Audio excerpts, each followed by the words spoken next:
I'm going to introduce our next speaker now, but I'll just say a few words about Shirley.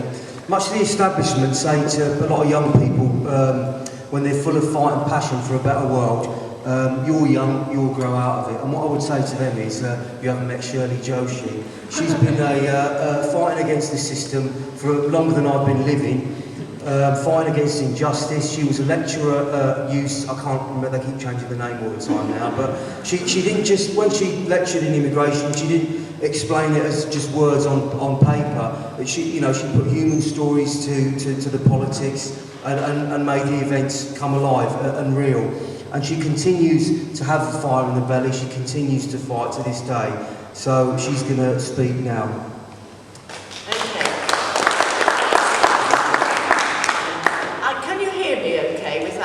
I prefer to talk without a microphone. Is that all right? Yeah. Okay. Well, first of all, thank you for inviting me here.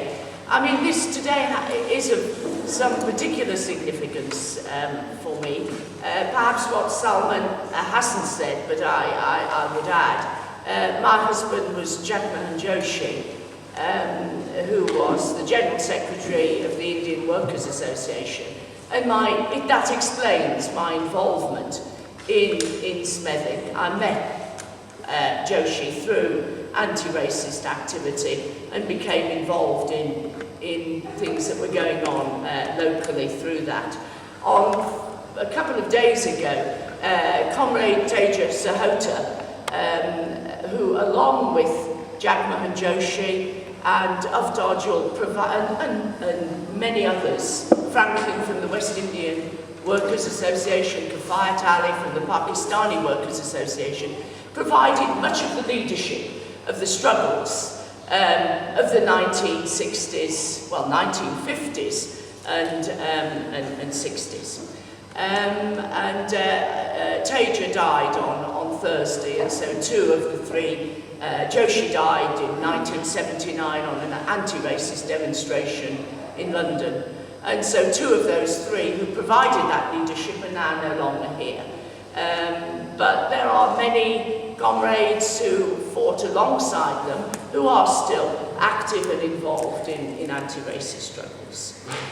Just to say, I think it's, when we think about Smethwick in the 1960s, if you opened any newspaper, Smethwick Telephone, Birmingham Post Mail, but not only those, the national newspapers, and newspapers in America, New York Herald Tribune, and various others, had items on Smethwick. Their reporters came and visited Smethwick and spent time reporting on the discrimination that existed in Smethwick and the campaigns against it. So perhaps it's useful just to look at one or two of the issues, which I think have been mainly covered already, but that provided the background to Malcolm X's visit, and perhaps it helped to explain the significance of it. I think one of the things I'd like to briefly touch on is the use of language, and I think the first speaker who spoke earlier was talking about how language changes. I think that it's important because it's an element in explaining the visit of Malcolm X here to this country. Early on, Martin Luther King in the 1950s and early 60s used the term Negro. That you will see in many of his speeches. That was the terminology. And then he used the term people of colour. But as to refer to people mainly of African descent.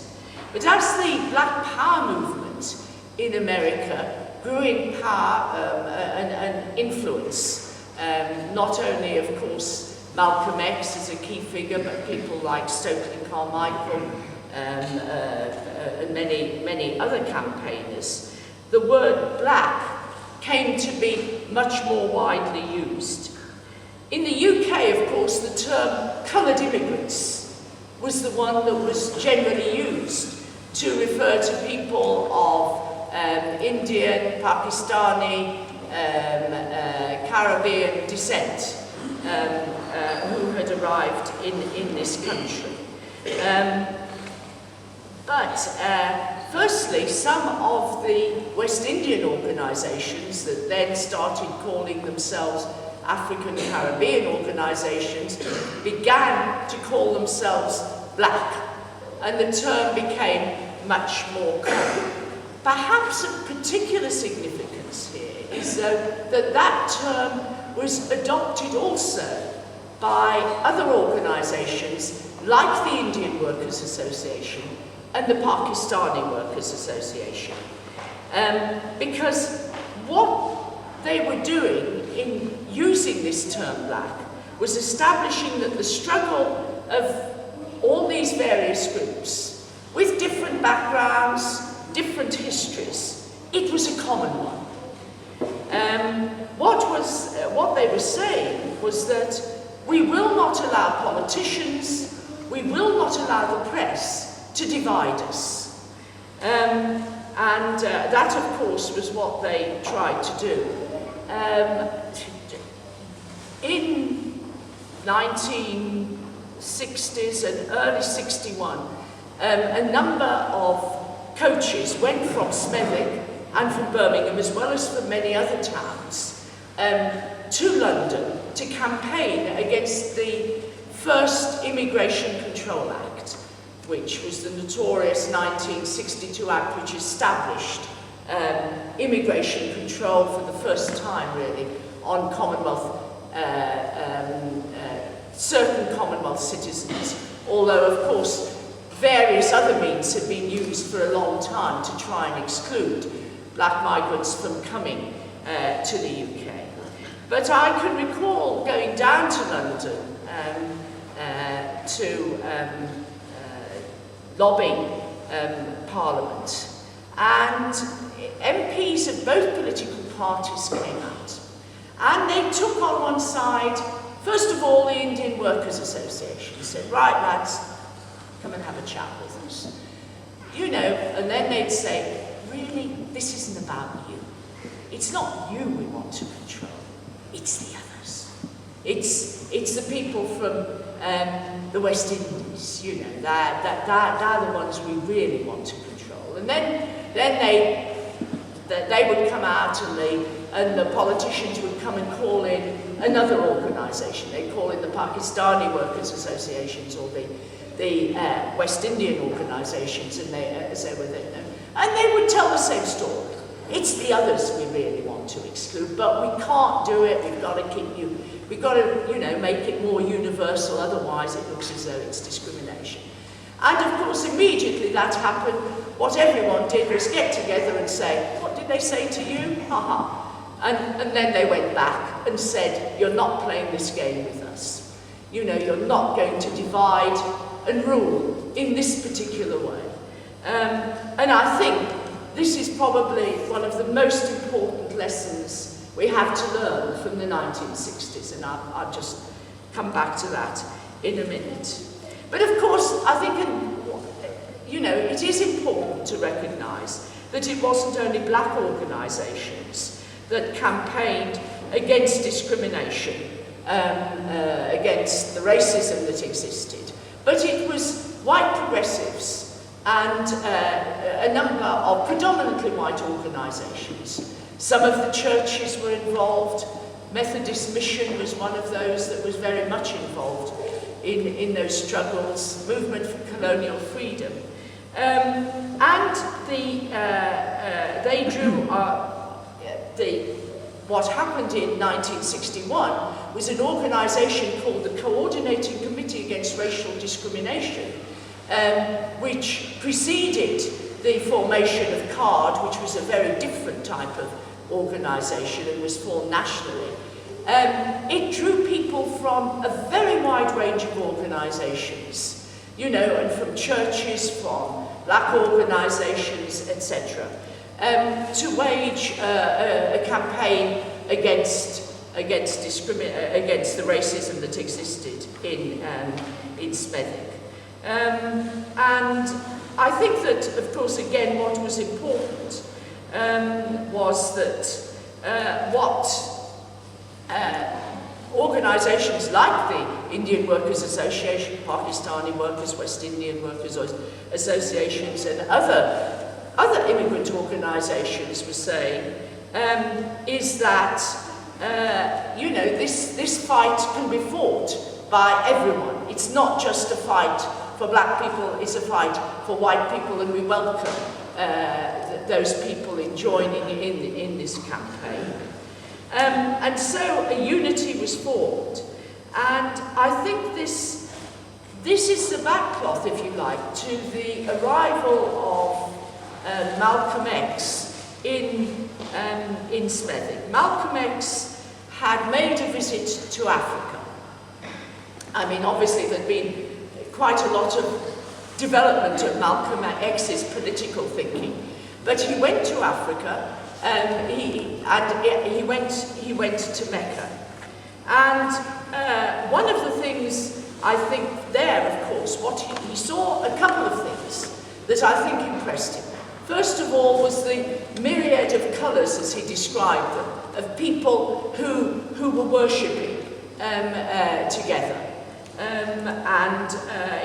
they were joined together in a common purpose, albeit that was a religious one. But what he also saw were the important links between slavery, colonialism, and imperialism. And for him, I think that was a very important issue. And so he recognised that the struggles that were going on in America against segregation, for the right to vote, were very similar to the struggles going on in Africa and the struggles going on in the UK. They had a common theme, a common purpose, a common enemy. Those that fighting against them were fighting against discrimination and exploitation, and anyone who stood against those was an ally. And I think that is where Malcolm X had, the point that Malcolm X had reached, and of course many people say the reason why he was actually killed, because what he was introducing was a class, really, sorry, a class perspective. You've really described already what happened. My involvement, I met Malcolm X because the Indian Workers Association, I was in London working at the time, and the Indian Workers Association said to me, they'd heard he was coming to LSE, could I pop along there and see if I could meet up with him and ask him to come to Smethwick. And I did that. I met him outside on the street, outside of LSE, and I said that was explained about Marshall Street, and that was what they wanted, would like him to do, he would be most welcome. And left it with him. And I think there was an input, obviously, from various other black organisations who also encouraged the visit. And so Malcolm X did come to Smethwick, and he met, I didn't meet him again, but he met with a number of people, people involved in, I think, mainly black organisations, and there was the press traipsing round after him, as usual. And you've already heard, I think, why Marshall Street was a particular interest. Some white people did sign a petition that went off to the council, had much to do with the activities of Councillors Finney and Griffiths, who turned every issue, whether it was education, whether it was housing, whether it was health, whether it was crime, into an issue about coloured immigrants. They never opened their mouths on any issue unless it involved an attack on coloured immigrants and explained any problems in those terms. What I think is of significance, and we can't avoid saying this, is the Labour Party had done nothing really to address this issue, to confront people like Griffiths and Finney and say, stop, you know, you can't do this. Gordon Walker was the sitting MP. His father was ex-governor of the Punjab under British rule. And, you know, well, I don't know that you can't condemn him because he was the son of someone, but, you know, he came from a quite upper-class background. Anyway, the Indian Workers' Association decided they really ought to go and see Gordon Walker. They could see what was happening on the ground. And they said, well, we need to meet with this man, Gordon Walker, and tell him he's in danger of losing his seat here if he doesn't do something about it. So off they went to the Smethwick Labour Club to meet up with Gordon Walker, to say, look, you're going to lose your seat unless you come out. We'll support you, but you have to come out and say, you know, be much firmer on these issues and condemn what is being said by Griffiths and Finney. Well, they arrived at the Labour Club. Gordon Walker was duly brought down the stairs, and he said to them, he said, I know, lads, he said, come on, let's go and find somewhere that's a little more comfortable than it is here. What he was in fact saying was, these people operate a colour bar, you will not be allowed into the Labour Club here. And so, I can't remember how it ended, whether they had a ding-dong on the street or what happened. But that was the reason. He didn't want them, you know, he knew if they tried to come in, you know, someone would come and say, sorry, you're not allowed in here. And that perhaps gives you an idea of the problems that Smethwick had. And of course he was defeated at the 1964 elections, as the Indian Workers' Association warned that he would be. So, Malcolm X's visit was really very important, I think, in this sort of context.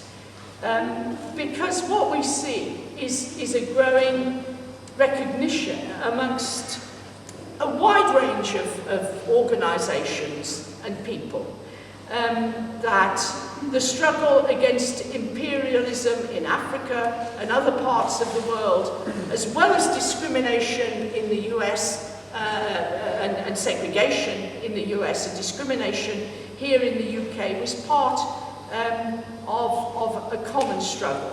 So that when Patrice Lumumba was murdered by the imperialists, when civil rights workers and others were murdered in the US, and black people were attacked, as they frequently were here in the UK,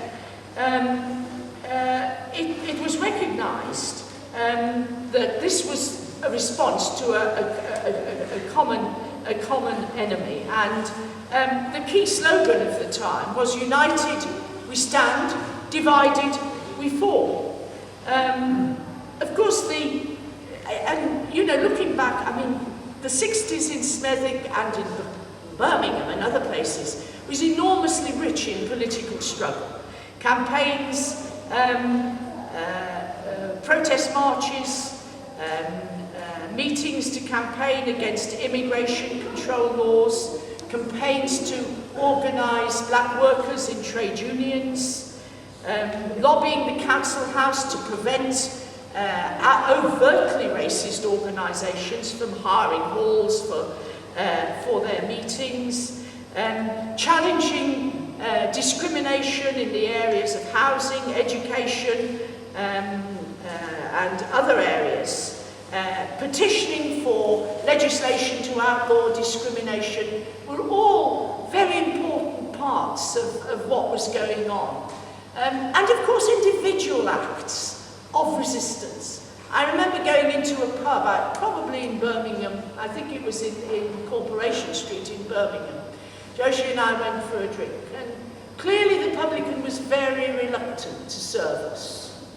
You know, a white woman with a black man was not something that was looked upon with particular favour in those days.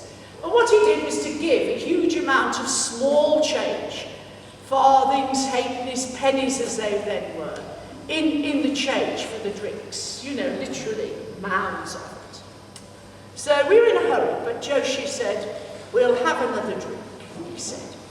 And so what he did then, he took the money and he counted it all back, or whatever it was needed to be counted back, to the man.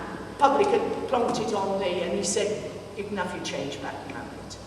So it was those sort of things. I mean, obviously you don't get in a punch-up, you know, because you're outnumbered, but you have to find some way of resisting, and that was what people did. So really, I mean, I'll just end on this note. I think that what I'm trying to emphasise here is that the important lesson, I think, from the 60s was the tremendous importance of unity at that time, across colour lines, creed, nationality.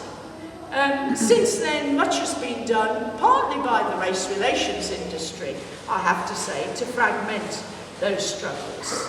And it is perhaps really time for us to relearn those lessons and you know, remember the lessons perhaps of Malcolm X's visit to Smethwick in the 1960s and how that symbolised that unity.